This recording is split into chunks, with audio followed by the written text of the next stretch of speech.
తెలంగాణ రాజకీయంలో ఏం జరుగుతుంది? ఒకవైపు బీఆర్ఎస్, ఇంకోవైపు తెలంగాణ జాగృతి. అంటే కల్వకుంట్ల ఫ్యామిలీలో కేసీఆర్, కేటీఆర్, హరీష్ రావు ఒక పక్క, కవిత ఒక్కరితే ఒక పక్క.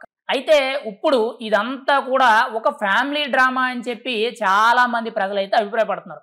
కానీ ఇక్కడ ఎవరి వెర్షన్ వాళ్ళు చెప్పుకుంటున్నారు. ఒకవైపు బీఆర్ఎస్ పార్టీలో ఉన్న ముఖ్యంగా కేసీఆర్ గారి అభిమానులు, కేటీఆర్ గారి అభిమానులు, హరీష్ రావు గారి అభిమానులు వీళ్ళందరూ కూడా మీడియా ముందుకు వచ్చి కవిత చేసిన దారుణం అనేది ఇప్పటి వరకు దేశంలో ఎవరూ చేయలేదు, మా ఇంటి ఆడబిడ్డ అని చెప్పి మేము అనుకున్నాము, ఏకంగా ఢిల్లీ లెక్కర్ స్కామ్లో కోటాను కోట్ల రూపాయలు అవినీతి చేసి మా పరువు తీసిందని చెప్పి వాళ్ళు ఇష్టానుసారంగా మీడియా ముందుకొచ్చి ఎమ్మెల్సీ కవిత ఎవరైతే ఉన్నారో మాజీ ఎమ్మెల్సీ కవిత ఆవిడ గురించి కొంత అతిగా మాట్లాడడం జరుగుతుంది. ఇంకోవైపు కవిత గారి అభిమానులు ఎవరైతే ఉన్నారో, అంటే ఈవిడికి చాలా అభిమానులు తక్కువ. ఈవిడికి ఎందుకు అభిమానులు ఉన్నారంటే ముందుగా ఈవిడ తెలంగాణ జాగృతి అని చెప్పి ఒక వ్యవస్థను స్థాపించడం జరిగింది. ఆ వ్యవస్థ ద్వారా తెలంగాణలో బతుకమ్మ పండగని దేశానికే కానీ ముఖ్యంగా ఆడపడుచులు, తెలంగాణ ఆడపడుచులు ఎక్కడున్నా కానీ ఈ సాంప్రదాయాన్ని కొనసాగించాలనే విధంగా బతుకమ్మ పండగని అందరికీ కూడా తెలిసే విధంగా ఈ జాగృతి అనే వ్యవస్థ ద్వారా పరిచయం చేశారు. అయితే అటువంటి అభిమానులు ఎవరైతే ఉన్నారో, కవిత గారిని అభిమానించే కొంతమంది అభిమానులు ఎవరైతే ఉన్నారో వీళ్ళు మీడియా ముందుకు వచ్చి వీళ్ళేం మాట్లాడుతున్నారంటే 18 సంవత్సరాలు పార్టీకి ఊడుగం చేస్తే ఆఖరికి ఇచ్చిన మర్యాద ఇదా? ఈరోజు బయటకు వచ్చి కవిత గారు ఒంటరిగా నిలబడితే ఒక ఆడదాని మీద ఇష్టానుసారంగా మాట్లాడతారా? మీకు అసలు సిగ్గు శరం ఉందా అని చెప్పి ఇటు కవిత గారి అభిమానులు ఎవరైతే ఉంటారో, లేడీ అభిమానులే కానీ అక్క అక్కని పిలిచే అభిమానులు ఎవరైతే ఉంటారో వీళ్ళందరూ కూడా బీఆర్ఎస్ పార్టీ నాయకుల్ని, బీఆర్ఎస్ పార్టీ కార్యకర్తలు తిడుతున్నారు.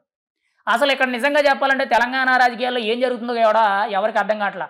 ఒకవైపు కాళేశ్వరం ప్రాజెక్టు అనేది ఇక్కడ అవినీతి జరిగింది, ఆ స్కామ్ గురించి సిబిఐకి అప్పగిద్దామని చెప్పి సీఎం రేవంత్ రెడ్డి గారు ఎప్పుడైతే మాట్లాడారో అప్పటి నుంచి కూడా ఈ కవిత గారి టాపిక్ అనేది తెర మీదకి రావడం, అక్కడి నుంచి కేసీఆర్ గారు కవిత గారిని సస్పెండ్ చేయడం, ఆ తర్వాత ఈవిడ ప్రెస్ మీట్ పెట్టి వాళ్ళు సస్పెండ్ చేసేదండి నేనే రాజీనామా చేస్తున్నానని చెప్పి పార్టీకి పదవికి రెండింటికి రాజీనామా చేయడం, ఆ తర్వాత హరీష్ రావు గారి మీద చాలా కీలకమైన వ్యాఖ్యలు చేయడం. ఇదంతా కూడా చూస్తుంటే తెలంగాణ ప్రజల్లో చాలా మంది కూడా ఒకటే అభిప్రాయపడడం జరుగుతుంది. అదేంటి అని అంటే ఈ వైపు కవిత గారు కానీ, ఇంకోవైపు కల్వకుంట్ల ఫ్యామిలీకి చెందిన కేసీఆర్ గారు, కేటీఆర్ గారు, హరీష్ రావు గారు, బీఆర్ఎస్ నాయకులు ఎవరైతే ఉన్నారో వీళ్ళందరూ కలిసి ఒక ఫ్యామిలీ డ్రామా ఆడుతున్నట్టు చాలా క్లియర్ కట్గా తెలుస్తుంది. తెలంగాణ ప్రజల్ని మోసం చేస్తున్నట్టు చాలా క్లియర్గా తెలుస్తుందని చెప్పి చెప్పడం అయితే జరుగుతుంది. చాలా వరకు కూడా న్యూట్రల్ ఆడియన్స్, అంటే బీజేపీ వాళ్ళు కానీ, కాంగ్రెస్ వాళ్ళు కానీ, అటు ఇటు కాకుండా మధ్యలో న్యూట్రల్గా ఉంటారు కదా వాళ్ళు కానీ ప్రతి ఒక్కరు కూడా ఇదే అభిప్రాయపడడం జరుగుతుంది. ఎందుకంటే ఇప్పుడు ఏ విధంగా చూసుకున్నా కానీ కాళేశ్వరం ప్రాజెక్టులో భారీ స్థాయిలో స్కామ్ జరిగిందనేది ప్రధాన ఆరోపణ. ఇంకోవైపు ఈ కార్ రేస్ ఫార్ములాలో కేటీఆర్ గారు కూడా దాదాపుగా 57 కోట్ల వరకు కూడా అవినీతి చేశారని చెప్పి అదొక ఆరోపణ.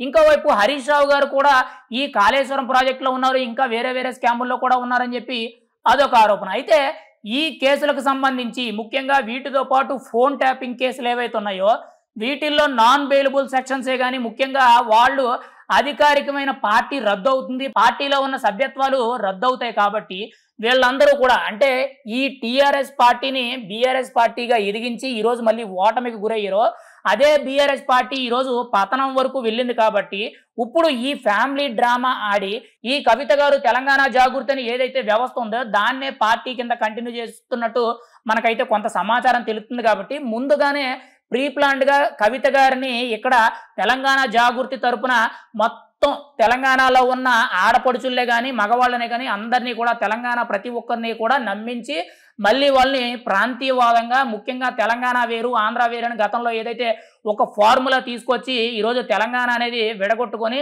తెలంగాణలో బీఆర్ఎస్ పార్టీ అనేది ఎంత కీలకం అవ్వడానికి ప్రధాన రోలు ప్రాంతీయవాదం. ఆ ప్రాంతీయవాదాన్ని తీసుకురాగలిగారు కాబట్టి బీఆర్ఎస్ పార్టీ అనేది అధికారంలోకి రావడం జరిగింది. ఇప్పుడు సేమ్ అదే ఫార్ములాని మళ్ళీ కల్వకుంట్ల ఫ్యామిలీ ఇదంతా కూడా ఒక ప్రీ ప్లాన్ డ్రామాగా తయారు చేసి ఇదంతా కూడా ఒక పగడ్బందీగా చేస్తున్నారని చెప్పి కొన్ని ఆరోపణలు అయితే వినబడుతున్నాయి. మరి అది నిజమా అబద్ధం అనేది వాళ్ళకే తెలియాలి. ఎందుకంటే వాళ్ళ లోగుట్టువులు అనేవి మనకైతే తెలియవు కాబట్టి ప్రస్తుతానికి మీడియాలో ఉన్న సమాచారం ప్రకారం బయట న్యూట్రల్ ప్రజలు ఎవరైతే మాట్లాడుకుంటున్న సమాచారం ప్రకారం మనమైతే తెలియచేయడం జరుగుతుంది. ఇక్కడ కవిత గారు ఏదైతే బీఆర్ఎస్ పార్టీ నుండి బయటకు వచ్చేసి బీఆర్ఎస్ మీద ఆరోపణలు చేస్తున్నారో ఇవన్నీ కూడా ఒక ఫ్యామిలీ డ్రామాలా కనిపిస్తుందని చెప్పి చెప్పడం జరుగుతుంది. అంతేకాకుండా ముఖ్యంగా ఇక్కడ హరీష్ రావు గారికి కవిత గారికి మేబీ ఏవో గొడవలు ఉంటే ఉండొచ్చు, కానీ మరీ అంత హరీష్ రావు గారు అయితే అవినీతి చేసినంత నాయకుడు అయితే కాదు. ఆయన్ని విమర్శించే స్థాయి అయితే కవిత గారికి లేదని చెప్పి చాలా మంది కూడా ఆరోపించడం జరుగుతుంది. నిజంగా తెలంగాణ రాజకీయాల్లో ఇప్పుడు బీజేపీ సైలెంట్, ఒకవైపు కాంగ్రెస్ పార్టీ కూడా కొంతవరకు సైలెంట్.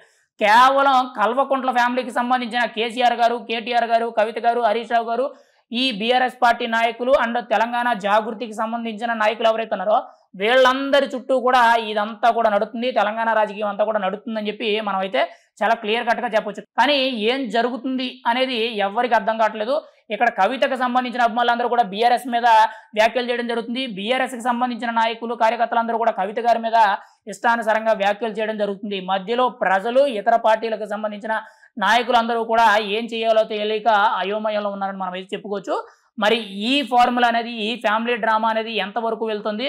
ఖచ్చితంగా ఒకవేళ రాబోయే రోజుల్లో మాత్రం కేసీఆర్ గారు, కేటీఆర్ గారు, హరీష్ రావు గారు, బీఆర్ఎస్ నాయకులందరూ కూడా తెలంగాణ జాగృతి అని చెప్పి కవిత గారు పెట్టిన వ్యవస్థ ఏదైతే ఉందో ఆ వ్యవస్థకు సంబంధించిన రాబోయే రోజుల్లో పార్టీ కింద మారుతుంది. కాబట్టి దానిలో జాయిన్ అయ్యారంటే మాత్రం ఖచ్చితంగా ఇదంతా కూడా ఒక ప్రీ ప్లాన్డ్గా జరిగిన ఒక ఫ్యామిలీ డ్రామా అని మనం అయితే చెప్పుకోవచ్చు. లేదు అలా జరగలేదు, బీఆర్ఎస్ పార్టీ కంటిన్యూ అవుతుంది యథావిధిగా గతంలో ఏదైతే 10 ఏళ్ల పాటు అధికారంలో ఉందో మళ్ళీ అదే అధికారంలోకి రావడానికి శతవిధాలుగా ప్రయత్నాలు చేస్తూ 2028లో ఒంటరిగా పోటీ చేసిందనంటే మాత్రం ఖచ్చితంగా ఇది ఫ్యామిలీ డ్రామా కాదు. ఇక్కడ పూర్తిగా కూడా ఫ్యామిలీలో వ్యతిరేకతను వచ్చింది. అందులో ముఖ్యంగా కవిత గారికి, కేటీఆర్ గారికి, కవిత గారికి, హరీష్ రావు గారికి గొడవలు వచ్చాయి, కుటుంబం చీలిపోయింది, దాంతోపాటు పార్టీ కూడా చీలిపోయిందని చెప్పి మనం అయితే నిజంగా నమ్మవచ్చు.